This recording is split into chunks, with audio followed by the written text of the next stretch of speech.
আজকে ভারতীয় জনতা পার্টির প্রথম লিস্ট বেরিয়েছে 2026-এর আমাদের অস্তিত্বের লড়াইয়ের যে বিধানসভার ভোট বিজেপির তরফ থেকে যে প্রার্থীর নাম বেরিয়েছে তাদের সবাইকে আমি গৈরিক অভিনন্দন জানাই, শুভেচ্ছা জানাই এবং আমার শীর্ষ নেতৃত্বকে আমি ধন্যবাদ জানাই যে আমার নামটাও তারা এই প্রথম লিস্টে রেখেছে আসানসোল দক্ষিণ থেকে।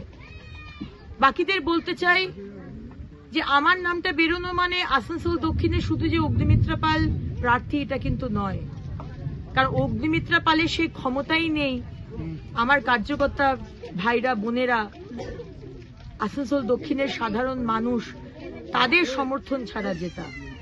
সুতরাং আপনাদের কাছে আমার হাত জোড় করে নিবেদন, আগামী 2026-এর ভোট এটা একটা ইলেকশন নয়, এটা জাস্ট একটা বিধানসভার ভোট নয়, এটা কিন্তু বাংলার মানুষের অস্তিত্বের লড়াই। It's a matter of a survival. আজকে বাংলার সভ্যতা, ঐতিহ্য, ভদ্রতা, ইতিহাস সবকিছু মুছে দেওয়া হচ্ছে। আজ শুধু একটাই কথা যেটা বাজারে রয়েছে সেটা হচ্ছে তোলাবাজ, সিন্ডিকেট আর কাটমানি আর পরিবেশকে নষ্ট করে দাও। এটা হতে দেবেন না, পাশে থাকবেন। আপনাদের আশীর্বাদে, সবার আশীর্বাদে আসানসোল দক্ষিণ যাতে জিততে পারি এবং পশ্চিমবঙ্গে যাতে মোদিজির সুশাসনের সরকার হয় এটাই প্রার্থনা করি সবার কাছে। ভালো থাকবেন, নমস্কার।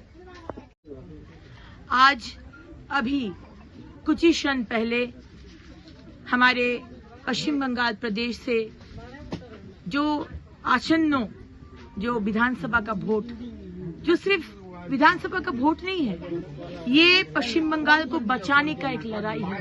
हमारे अस्तित्व संकट में है, हमारे सर्वाइवल का क्वेश्चन है। आज वो लिस्ट निकला है, पहला लिस्ट, और जिसका भी नाम निकला है हम सबको अभिनंदन बोलते हैं और हमारा भी नाम इसमें है तो हमारे शीर्ष नेतृत्व को बहुत बहुत कृतज्ञता और धन्यवाद देते हैं। आज अग्निमित्रा को टिकट मिला है बोल के ये नहीं कि अग्निमित्रा सिर्फ अकेला प्रार्थी है। आज अग्निमित्रा पॉल किसी की प्रार्थी ही जो है अकेला जीतना का क्षमता नहीं है। आप सब आसनसोल दक्षिण के लोग, बंगाल के लोग, हमारे सारे देवतुल्य कार्यकर्ता, सबका सपोर्ट चाहिए। हम लोग सब टीम वर्क करके हम लोग सीट जिताएंगे और हमारा जो लक्ष्य एक सुशासन का सरकार मोदी जी का नेतृत्व में हम लोग बनाएंगे। आप लोग साथ में रहिए, आशीर्वाद कीजिए ताकि हम लोग सोनार बांग्ला बहुत जल्द 2 महीना के अंदर हम लोग बना पाए। बहुत बहुत धन्यवाद।